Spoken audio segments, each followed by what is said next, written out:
Bonjour à tous, bonjour bien-aimés. Nous nous retrouvons sur Ereven TV. Tout d'abord, nous nous excusons pour notre absence, notre longue absence. Aujourd'hui, nous allons nous retrouver pour un témoignage du serviteur Daniel qui nous expliquera comment il est passé des ténèbres à la lumière. C'est parti.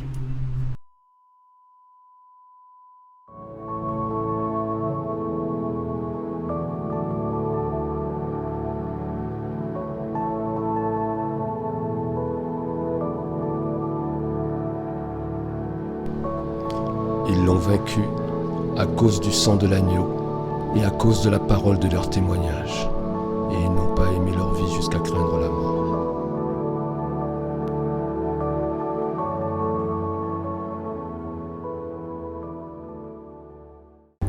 Shalom, shalom, serviteur de Dieu. Shalom, shalom servante. Tu vas bien? Ça va et toi? Ça va, amen.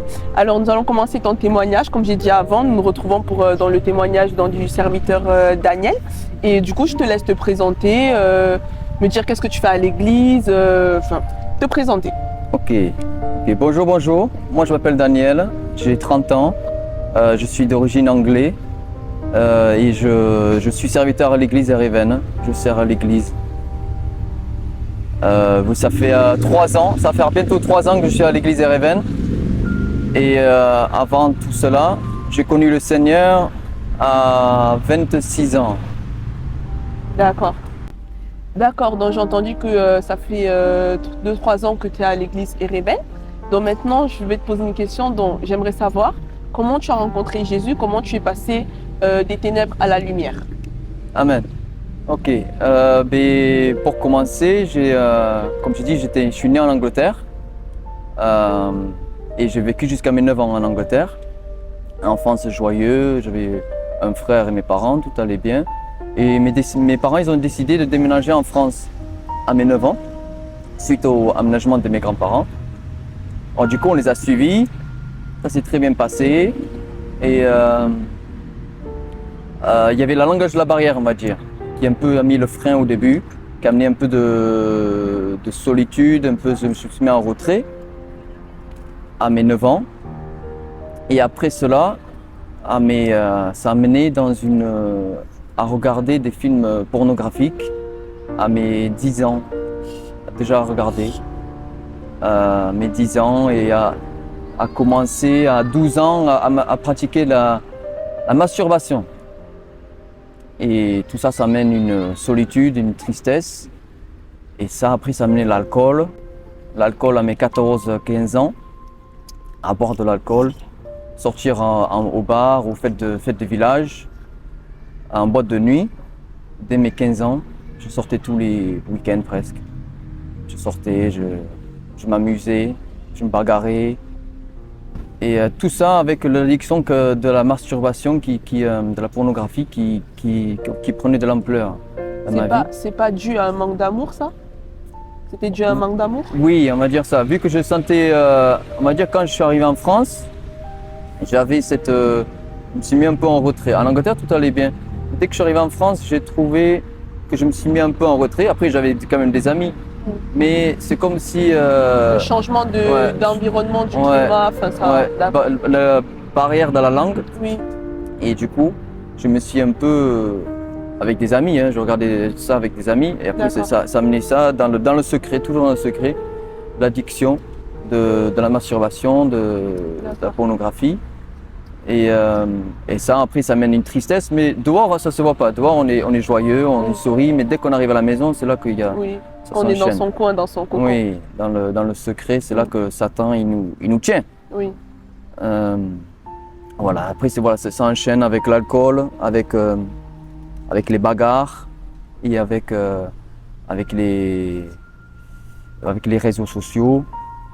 Et après, j'ai commencé à travailler à 16 ans. À 16 ans, j'ai commencé à travailler dans le bâtiment, apprentissage. Et ça, on va dire que ça a mis un peu, j'ai passé un peu de l'enfant à un adulte. Il y a eu beaucoup de brisements, beaucoup de choses qui a fait une transformation. Mais il y avait toujours l'addiction qui venait le week-end. Ça veut dire que je travaillais la semaine, lundi ou samedi parfois. Mais tous les soirs, j'étais dans l'addiction et tous les week-ends, je sortais. Vendredi, samedi, je sortais. au bar, boîte de nuit, feria, tout ça. Et ouais, tout ça, ça amène les addictions D'accord. et la colère qui vient avec. Vu que j'avais pas une paix en moi, ça amenait la colère, ça amenait Dès que je buvais en fait, le moindre de choses, je me battais. D'accord. Le moindre de choses, ça tiquait et je me battais avec tout le monde. D'accord. Ça a été le déclic du coup pour que tu arrives à l'église, pour que peut-être aies ce truc-là de te dire j'ai envie de croire en Dieu. Oui. Qu'est-ce qui a fait ça? On va dire que c'était un long chemin. J'avais toujours le respect pour Dieu, mais jamais je lis la Bible, jamais je priais. Donc tu savais qu'il y avait un Dieu quelque part. J'avais savais qu'il y avait quelqu'un qui était là, qui nous D'accord. surveillait, qui nous protégeait. Parce que même quand j'ai passé toutes ces choses, j'avais toujours l'impression qu'il y avait une main sur moi qui me protégeait, qui m'empêchait de faire des... Même si je faisais beaucoup de bêtises, Oui. mais qui m'empêchait de faire des grosses bêtises. Oui. Après, dans le monde, on disait que voilà, comme ils disent avec les chats, j'ai 7 vies, j'ai 9 vies, je me disais un peu ça. Mais on va dire que ça a commencé à mes 24 ans, on va dire 25 ans. J'étais dans une relation qui n'était pas bien. Oui. J'avais mon père qui était malade. Je travaillais avec mon père à l'époque. Lui, il était tombé malade. Mon grand-père, il avait le Parkinson's et c'était mes repères. Mon père et mon grand-père, c'était un peu mes repères. Comme des exemples. Ouais, je prenais beaucoup d'exemples sur mon grand-père, qui il a commencé de rien. Et je prenais exemple sur lui. Et mon père aussi. Et vu que eux, tous les deux, ils sont tombés malades un peu en même temps, les années qui s'est séparés, j'avais perdu les repères. D'accord. Et je me rappelle un soir, j'avais crié, je me suis regardé dans la glace comme ça. C'est comme si j'avais un masque. D'accord. J'avais un masque, à l'époque j'avais une grosse barbe, les gros cheveux, et c'est comme si je me cachais. D'accord, derrière cette carapace-là. Ouais, derrière cette barbe, D'accord. cette carapace, ce masque. Et c'est comme si je dis à Dieu, aide-moi à sortir de là, je veux être joyeux, je veux être heureux, je veux être heureux. D'accord. Et c'est à partir de là que quand mon grand-père il est mort, il est décédé, Oui. j'ai senti une paix qui est venue sur moi. D'accord. C'est à son enterrement, j'ai senti une présence, une paix, qui m'a amené, soulagement. et qui m'a pu donner la force pour passer le cap, pour changer, pour passer à un autre niveau, pour pouvoir sortir des choses qui m'empêchaient d'être heureux, on va dire. D'accord. Et du coup, j'ai sorti de cette relation que j'étais. Et quelques semaines après, j'ai rencontré mon épouse D'accord. d'aujourd'hui. Oui.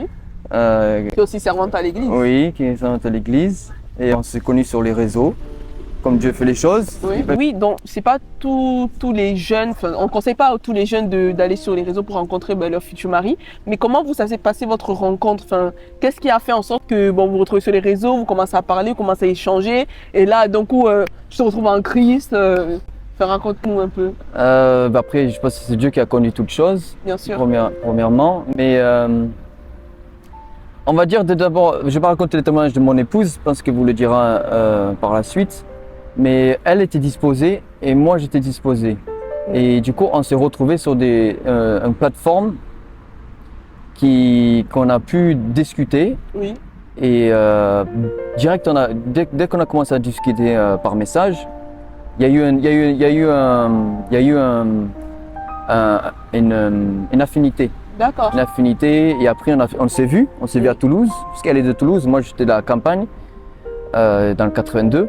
Oui. Et du coup, moi je suis venu sur Toulouse, on est parti voir un film, cinéma, on est parti manger ensemble. Moi je parlais pas beaucoup. Oui. Après je suis rentré chez moi, rien ne s'est passé. Et direct on s'est vu la semaine d'après. Oui. Et moi je me suis dit, elle va pas me rappeler, Oui. elle s'en fout de moi. Mais tu étais un peu timide aussi à Oui, cette j'étais époque-là? timide. Ouais. Ok, J'étais d'accord. timide et vu que moi j'ai sorti d'une relation qui s'est pas tip top. Très bien passé. Et elle Ça, il aussi, y a elle a eu eu des séquelles en fait. Ouais, elle a eu des expériences.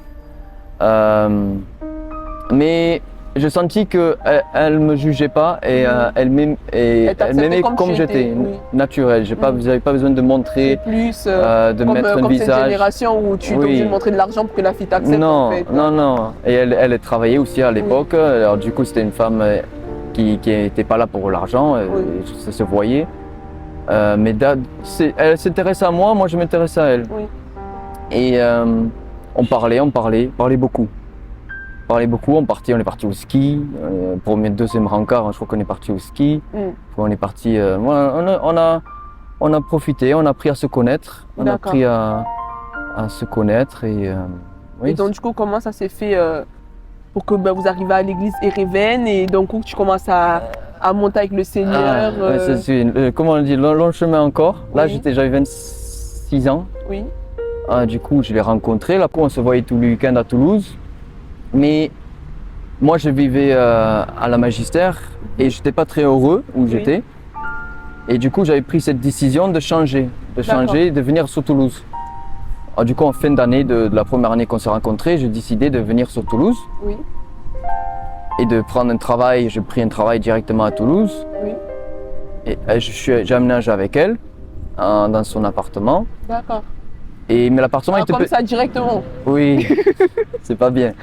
Oui, C'est pas ce qu'on conseille à faire en Christ. non. D'accord. Et ce que je ne conseille pas faire parce qu'il y a beaucoup de combats qui sont venus pour la suite. Du coup, on a déménagé ensemble dans une maison de village. Donc, vous n'étiez pas encore mariés. Non, on n'était D'accord. pas encore mariés. Bon, on va dire les mois parce que comme ça, alors en janvier, j'ai aménagé avec elle. Oui, J'ai vécu avec elle peut-être un mois où elle était. d'accord. Après, j'ai aménagé à Longage où D'accord, je travaillais. d'accord. Parce qu'en fait, j'ai travaillé à Longage et du coup, j'ai pris la décision, c'était pas une bonne décision, d'aménager à Longage. Et à Longage, c'était dans un village de campagne. D'accord. Et elle est tombée enceinte, mon épouse est tombée enceinte. J'ai pris la décision de la demander en mariage. J'ai demandé un fiancé. Donc, vous étiez déjà à l'église quand tu Non. l'as fiancé? Non. Non. D'accord. Mais ouais, je respectais beaucoup sa famille, Oui. sa famille qui était chrétienne. Et du coup, j'ai demandé la main. Et c'est pas que pour ça, parce que je voyais mon avenir avec elle. Oui, oui. Tu l'aimais, quoi. Mais je voulais respecter les traditions déjà en Angleterre, on fait ça. Oui. Et du coup, on a épousé, on a eu l'enfant, mais on ne s'est pas marié encore. D'accord. Et pendant tout ce temps-là, j'étais toujours dans la masturbation. Oui. J'étais toujours dans l'alcool. Je sortais moins, même si j'ai déménagé. Mais je me rappelle une fois surtout, je suis allé voir un ami à son anniversaire. Je me suis bourré la gueule. J'ai vomi et tout. Alors que j'étais papa. Et c'est là que vraiment, comme les seigneurs, ils me disent, mais qu'est-ce que tu fais, Daniel? Pourquoi tu bois comme ça? Et déjà, ça a commencé. J'ai arrêté l'alcool petit à petit à partir de là. Après, vu que j'étais toujours dans la masturbation, ça menait beaucoup de freins dans notre couple, dans notre... Oui, parce que la masturbation, c'est que spirituellement, ça mène un esprit, non? Oui, dans exactement. le couple, oui. Oui, femme de nuit. Femme de nuit. Et c'est comme si on vivait à trois. Mon épouse me le disait, c'est comme si on vivait à trois dans le lit. Parce qu'on dit que spirituellement, quand tu dors avec ton partenaire ou ta femme, du coup, l'esprit, en fait, elle vient entre vous deux Oui. dans le lit. Oui, Oui. mettre la division, mettre les disputes. Et vu qu'on n'était pas heureux où on vivait, parce qu'il n'y avait pas de jardin, on avait notre fils, on n'avait pas de jardin. Et, mais on n'arrivait pas à déménager. D'accord. Parce que j'avais encore la maison où j'avais la magistère. Et j'arrivais pas à pouvoir acheter un autre bien pour pouvoir sortir de là. D'accord. À vendre le bien que j'avais pour pouvoir acheter. Alors, du coup, j'ai décidé de vendre et d'essayer de vendre et de pouvoir sortir de là. Parce que c'était notre couple il tenait un fil, notre famille tenait un fil et il fallait faire des choses pour pouvoir sortir de là. Pour améliorer la situation. Oui, et c'est là que j'ai compris vraiment qu'il fallait que je passe, arrête la masturbation. Du coup, j'ai confessé à mon épouse, j'ai confessé que c'était une addiction, que je n'arrivais pas à s'en sortir. Depuis que j'avais 10-12 ans.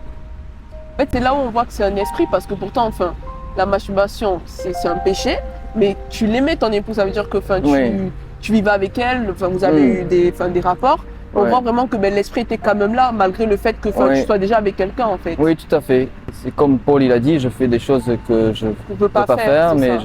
je n'arrive pas à faire les choses que je veux pas faire. C'est ça. Parce qu'il y a quelque chose, il y a l'esprit qui est en nous qui nous empêche Mm.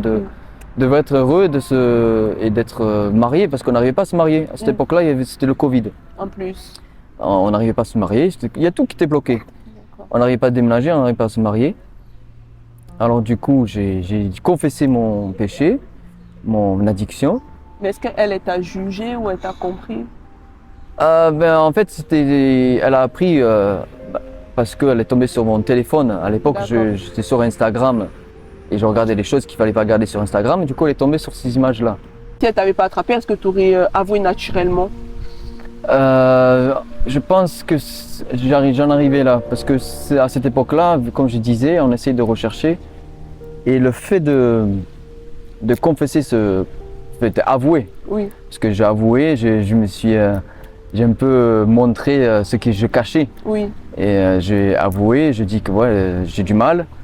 Et dès que j'ai pu avouer ces choses-là, c'est comme s'il y a quelque chose qui a déjà été libéré. C'est comme si j'ai mis, comment on a dit, tu mets à nu, Satan. Oui. Tu montres à Satan, tu vois, je veux plus de t'avoir, oui. je veux plus de ce péché, Mm. je veux plus de ces choses-là. Et le fait de pouvoir le dire, Oui.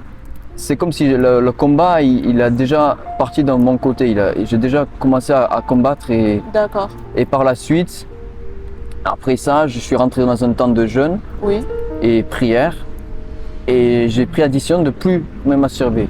Amen. C'est comme si je fais une alliance Avec Dieu. avec Dieu. Oui. Et c'est comme si Dieu m'avait dit arrête de te masturber, c'est ça qui te bloque. C'est D'accord. ça qui bloquait mon mariage, Oui. c'est ça qui bloquait de pouvoir Trouver l'appart trouver l'appartement dans la maison et tout ça qui empêchait d'avoir une relation avec le Seigneur. Oui. Alors, quand j'ai rentré dans ce temps de jeûne, le Seigneur il a tout fait. Il a fait en sorte que on a pu vendre la maison que j'avais, acheter l'autre maison, Oui. amener les gens dans notre maison. Tout ça c'est dans les mois à venir de quand j'ai avoué. Mm. Et après ça, on a pu acheter, on a pu se marier Mm. et j'ai pu avoir une relation avec le Seigneur. Mm. Et dès qu'on s'est marié, le mois après qu'on s'est marié, on nous a invités à l'église. D'accord. C'est la première fois que j'allais à l'église, Mm. à part d'aller juste comme ça pour visiter. Mais je n'ai jamais assisté à une culte, mais je me suis dit, oui, non, là c'est bien, Mm. on est prêt, on va y aller. Et dès que j'en ai rentré dans l'église, j'ai senti un amour. Mm. Et j'ai senti déjà l'amour des personnes qui t'accueillent, mais Oui. l'amour de Dieu qui était là, la présence de Dieu qui Mm. vraiment qui te. Je me rappelle, je faisais que pleurer. La première Oui. fois que je suis allé, C'est vrai qu'à Ereven, on pleure beaucoup. Hein. oui, j'ai que pleuré. Mm. Et c'est là que la relation avec le Seigneur, j'ai pu vraiment rentrer de notre niveau, apprendre à connaître le Seigneur, apprendre à connaître Jésus-Christ, Mm. parce que je croyais en Dieu, Mm. mais je ne connaissais pas vraiment Jésus-Christ et Oui. la puissance qu'il y avait derrière Jésus. Oui. Le fait qu'il soit mort pour nous, mort pour Mm. nos péchés, et par son sang il nous lave. Tout ça je ne connaissais pas. Je ne Oui. connaissais pas la Bible. Du coup j'ai pu apprendre à connaître Jésus. Oui. J'ai pu lire la Bible. J'ai pu suivre des enseignements des pasteurs et de mon père spirituel qui était à l'église pour pouvoir vraiment apprendre à servir le Seigneur. Oui. Et voilà, je rends gloire à Dieu. Dès qu'on est rentré dans l'église, on n'a pas séparé nos pieds. On a Tu avais continué. ouais. Et ça a mis combien de temps pour que tu sois du coup consacré diacre avec ta femme? C'était dans l'année, je crois que c'était, on est arrivé à l'église en avril et on était consacré en octobre, il me semble. Wow. En En fait, octobre. on voit vraiment que c'est quand, comme on dit dans la parole, le royaume de Dieu appartient aux violents. Dans ce cas, on est vraiment violent que le Seigneur nous fait monter en fait.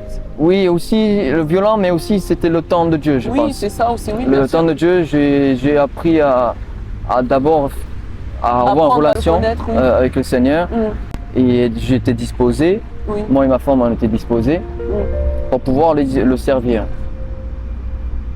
Parce qu'on ne peut pas garder tout ce qu'on a reçu pour nous-mêmes. Il faut qu'on Oui, bien puisse sûr. le donner aux autres. Partager. C'est comme il écrit dans Matthieu, on ne met pas une lumière sous un seau. Mm. Il faut que ce soit en haut pour éclairer. Oui. Il faut que le témoignage, notre transformation Mm. que Jésus l'a fait pour nous, il faut qu'on puisse le donner aux autres pour pouvoir, eux, puis sortir des choses qu'ils n'arrivent pas à abandonner. Mais tout ça, c'est par le Saint-Esprit. Amen. C'est pas moi, c'est pas Mm. mon épouse, c'est pas une pasteur. Donc, si j'ai bien compris, c'est par le fait que tu as arrêté la masturbation que vraiment le Seigneur, il a ouvert dans toutes les portes. En fait, il a débloqué sur toutes les situations dans ta vie, dans le mariage, la relation avec lui, ta montée spirituelle, le fait d'être consacré diacre, le fait aussi à l'église, tu aides aussi pour la jeunesse. Tu accompagnes aussi la jeunesse dans tout ce qui est sorti, réunion des jeunes. Tu œuvres beaucoup dans l'église et également dans les prières. Tu es aussi membre d'un groupe non de 12 aussi. Également dans le Seigneur, tu as vraiment placé pour vraiment le servir, pas que en cachette, mais aussi vraiment pour le servir dans sa lumière. Et est-ce que tu as un mot d'encouragement pour les personnes qui vont écouter ton témoignage, un conseil, un verset Oui, je dirais d'abord qu'on met tout à ses pieds, Amen. qu'on puisse déposer tous nos fardeaux aux pieds de Jésus.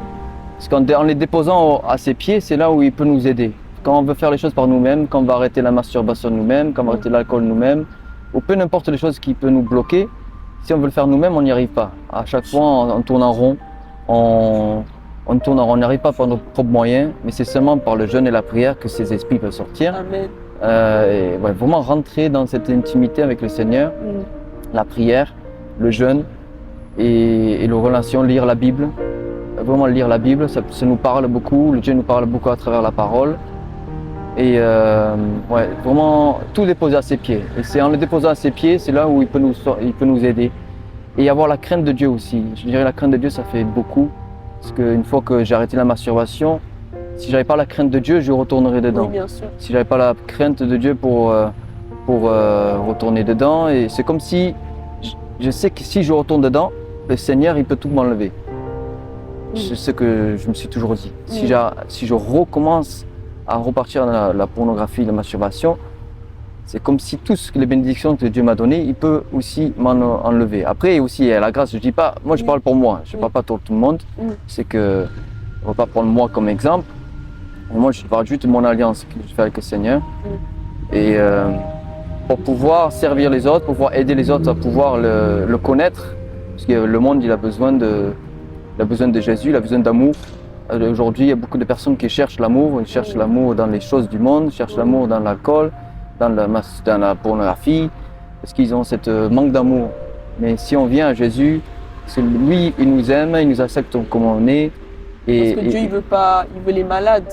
Voilà, il veut les malades et il se tient à la porte. Il faut qu'on puisse ouvrir la porte pour vraiment le recevoir comme Seigneur et Sauveur. Amen. Et passer par les eaux du baptême aussi. Afin d'être nettoyé. Ouais, pour être lavé par son sang. Et voilà, juste lui parler. Moi, ça a commencé par une parole, juste aide-moi Seigneur. Et par ça, le Seigneur, il forge les choses. Et voilà, le Seigneur vous aime et je vous encourage à tout le monde à apprendre à le connaître. Amen. Alors, je te remercie, Diacre Daniel, pour ce magnifique témoignage. Merci, je remercie aussi Ereven TV d'avoir été là pour nous accompagner dans le tournage. Et je remercie aussi toutes les personnes qui vont prendre le temps d'écouter. J'espère que vraiment le témoignage de Diacre Daniel va toucher plus d'un. J'espère que ça va permettre aussi à certaines personnes qui se retrouvent malheureusement encore dans la masturbation d'arrêter cet encouragement-là. Tu as quelque chose à dire en dernier? Merci Seigneur, parce Amen. que c'est lui qui fait toutes choses. Moi, je suis personne. Amen. Je remercie Servante Hilary pour pouvoir conduire les choses, qu'il puisse t'amener dans une autre dimension et puis t'utiliser puissamment. Amen, je reçois. Et je remercie à vous d'avoir écouté. Et que le Seigneur puisse vous toucher là où vous êtes. N'hésitez pas à lui parler. Amen. Amen. Soyez bénis. Amen. Et avant de finir, nous remercions aussi la servante Bénédicte, qui est sa femme, qui a donc permis la décoration. Donc, vous voyez bien comment c'est joli. Hein. Et du coup, il y aura les infos tout simplement en bas écrit. Donc du coup, elle fait des prestations pour les fiançailles, des pique-niques pour les fiançailles, également la décoration pour les mariages. Donc vraiment, n'hésitez pas à la contacter pour toute chose que vous voulez faire, organisation, vous voulez faire une surprise à votre femme, une surprise à votre mari, organiser votre mariage. Les infos seront juste en bas. Et je mettrai aussi sa carte également et son compte Instagram afin de la contacter. En tout cas, merci encore pour le temps que vous nous avez accordé. Soyez richement bénis. Shalom, shalom. Shalom.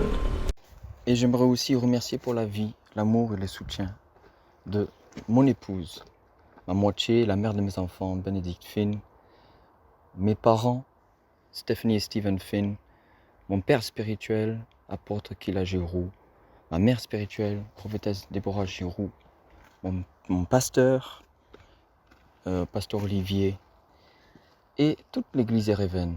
Que Dieu vous bénisse. Merci à vous.